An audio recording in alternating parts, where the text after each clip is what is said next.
एक बार की बात है, राजू की सास का पैर टूट जाता है तो वो और उसका दोस्त कालू दोनों मिलकर उसे एक सरकारी हॉस्पिटल ले जाते हैं। लेकिन वो हॉस्पिटल कोई आम अस्पताल नहीं होता। वहाँ एक चुड़ैल का साया होता है और जैसे ही चुड़ैल उनके सामने आती है तो कालू और राजू अपनी सास को अकेला वहाँ छोड़कर वहाँ से भाग जाते हैं। तब वो चुड़ैल शीला के अंदर घुस जाती है। तब डॉक्टर और नर्स जैसे तैसे शीला को बेड के साथ बांध देते हैं। फिर सुबह होने पर उसकी बेटी मुस्कान अपनी माँ शीला से मिलने अस्पताल जाती है। माँ ये क्या? माँ तुम ठीक तो हो?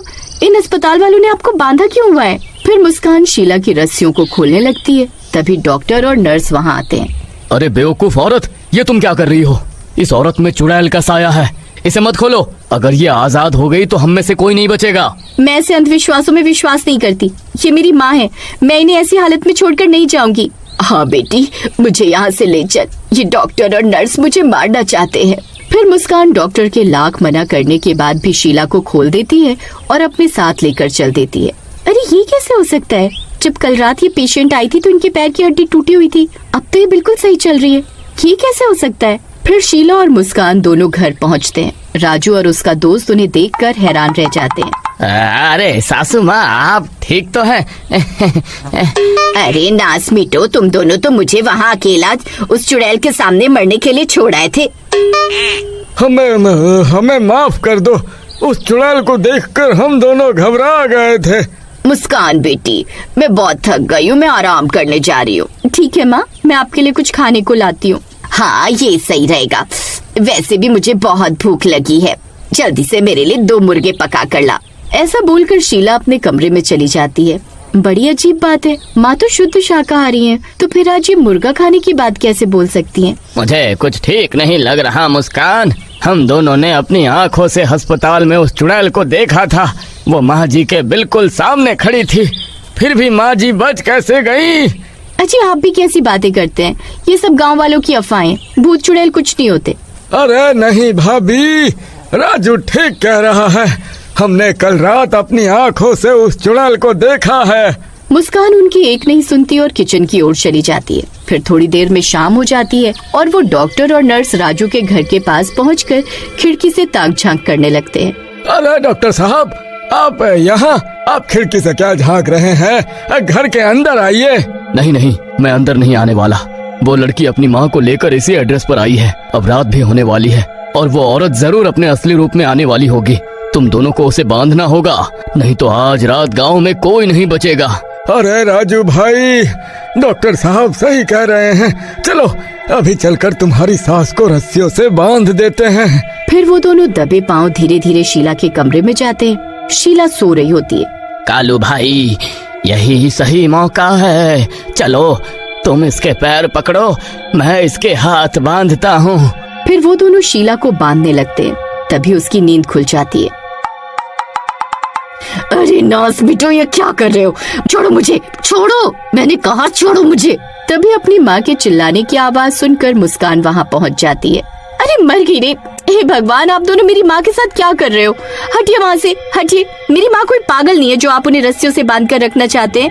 अरे भाभी जी, समझने की कोशिश कीजिए। अरे रात होने वाली है, अगर हमने इन्हें नहीं बांधा तो अनर्थ हो जाएगा। मैं कुछ नहीं जानती, मैं ये नहीं होने दूंगी। मेरी माँ बिल्कुल ठीक है। आप दोनों अभी क्या भी जाइए यहाँ से। कालू और राजू मुस्कान को बहुत समझाने की कोशिश करते हैं, लेकिन वो उनकी एक नहीं सुनती। चलो अब माँ को आराम करने दो, चलो निकलो सब यहाँ से। ऐसा बोलकर मुस्कान उन दोनों को उस कमरे से बाहर ले जाती है। राजू भाई, मैं भी अपने घर चलता हूँ। अगर कल सुबह तक तुम जिंदा रहे तो हम फिर मिलेंगे। ऐसा बोलकर कालू वहाँ से जाने लगता है। अरे कालू भाई, मुझे अकेला छोड़कर मत जाओ। अरे सिर्फ आज ही की रात मेरे घर रुक जाओ, कल सुबह चले जाना। फिर कालू राजू के कहने पर उसी के घर में रुक जाता है। फिर कुछ देर में वो तीनों सो जाते हैं। तभी रात के 3 बजते ही उसकी सास के कमरे से अजीब अजीब सी आवाजें आने लगी। किसी को जिंदा नहीं छोड़ूंगी, तुम सब मरोगे। डरावनी आवाजें सुनकर सबसे पहले कालू की नींद खुलती है। उसकी सिट्टी पिट्टी गुल हो जाती है। अरे राजू भाई, जल्दी उठो। अरे देखो, जिस बात का डर था वही हुआ। अरे जल्दी उठ भाई, तुम सब मरोगे। अरे मर गए रे। अरे अब क्या करें? अरे ये कमबख्त घोड़े बेचकर सो रही है। वो देख, तेरी माँ तो चुड़ैल बन गई। क्या हुआ जी? आप इतनी जोर जोर से क्यों चिल्ला रहे हो? क्या हुआ जी? किसी को जिंदा नहीं छोड़ूंगी। अरे भाभी जी, मैंने आपको पहले ही कहा था कि शीला आंटी पर चुड़ैल का साया है, लेकिन आपने हम दोनों की एक ना सुनी। अरे मर गए रे, ये आवाजें कौन निकाल रहा है जी? मुझे तो बहुत डर लग रहा है। तभी शीला जोर जोर से दरवाजा पीटने लगती है। खोलो दरवाजा, खोलो। अजी जल्दी कुछ करिए जी, अगर माँ दरवाजा तोड़कर बाहर आ गई तो हम सबकी शामत आ जाएगी जी।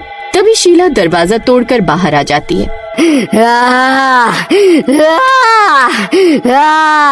अब वो एक खूंखार चुड़ैल बन चुकी थी। अरे मर गए रे। अरे मेरी सास तो सच में चुड़ैल बन गई। अरे अब क्या होगा? अरे मर गए रे। फिर वो तीनों घर से बाहर की तरफ भागते हैं। अरे भागो रे भागो, अपनी जान बचा कर भागो। अरे गांव वालों, होशियार हो जाओ, अस्पताल वाली चुड़ैल अस्पताल से बाहर आ गई है। कोई भी अपने घर का दरवाजा मत खोलना। अरे कालू भाई, अरे अब क्या करें? कहाँ छुपे? मेरे घर चलते हैं, चलो जल्दी चलो। फिर वो तीनों भागते भागते कालू के घर पहुंच जाते हैं और कालू के घर का दरवाजा जोर जोर से पीटने लगते हैं। अरे सीमा, अरे जल्दी दरवाजा खोलो, नहीं तो तुम विधवा हो जाओगी। तभी इतना शोर शराबा सुनकर कालू की बीवी सीमा खिड़की से बाहर की तरफ देखती है तो उसे वो तीनों दरवाजे पर दिखाई देते हैं।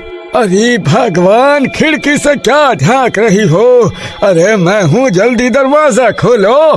तभी सीमा को दूर से वो चुड़ैल उसके घर की तरफ आती हुई दिखाई देती है। उस चुड़ैल को देखकर वो बहुत घबरा जाती है। अजीब चुड़ैल कहाँ से आ गई?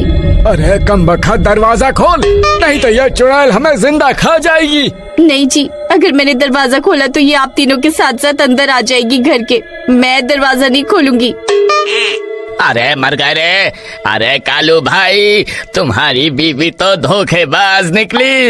अरे अब क्या करें? फिर कालू के हाथ पांव जोड़ने पर उसकी बीवी दरवाजा खोल देती है और वो तीनों जल्दी से घर के अंदर घुस जाते हैं। शुक्र है भगवान का जान बच गई। लेकिन ये दरवाजा माँ को ज्यादा देर तक रोक नहीं पाएगा। उन्होंने घर का दरवाजा आसानी से तोड़ दिया था, वो इसे भी तोड़कर अंदर आ जाएंगी। तभी चुड़ैल उनके दरवाजे पर पहुंचकर जोर जोर से दरवाजा खटखटाने लगती है। अरे मर गए रे। अरे आज हम नहीं बचने वाले, हाय रे। तभी वो चुड़ैल दरवाजा तोड़ देती है और अंदर आ जाती है। राजू भागकर उस चुड़ैल के पैरों में लेट जाता है। अरे सासू माँ, मेरी प्यारी सासू माँ, क्या आप अपने दामाद को भी नहीं पहचानती? अरे हाय, मुझे छोड़ दो। चुड़ैल जी, हमने आपका क्या बिगाड़ा है? आप क्यों हमारी जान की दुश्मन बन गई हैं? आपके साथ हुआ क्या है, आप हमें बताइए। कुछ साल पहले की बात है, मैं भी इसी गाँव में रहती थी। एक दिन मेरे पेट में दर्द हुआ, तब मैं उस अस्पताल में इलाज के लिए गई, लेकिन उस डॉक्टर और नर्स ने मिलकर मुझे बेहोश कर दिया और मेरी दोनों किडनी निकाल ली, जिससे मेरी मौत हो गई। उस दिन से मैं हर रात उन दोनों की तलाश में अस्पताल में भटक रही हूँ, लेकिन रात होने पर डॉक्टर कहीं छुप जाता है और मैं उसे मार नहीं पाती। अरे चुड़ैल जी, आप हम पर विश्वास कीजिए, हम गांव वाले मिलकर उस डॉक्टर का पर्दाफाश जरूर करेंगे। फिर अगले दिन गांव वाले पुलिस को साथ लेकर उस अस्पताल में जाते हैं और बहुत तलाश करने पर उन्हें वो बहुत सारे मानव अंग मिलते हैं। फिर पुलिस उस डॉक्टर और नर्स को गिरफ्तार कर लेती है। फिर उस चुड़ैल की आत्मा को शांति मिल जाती है और शीला भी ठीक हो जाती है। अरे सासू माँ, आप ठीक तो हैं? हाँ दामाद जी, मैं अब ठीक हूँ। फिर उस दिन के बाद से उस हॉस्पिटल में किसी को कोई परेशानी नहीं हुई और गांव वाले फिर से उस अस्पताल में अपना इलाज करवाने जाने लगे।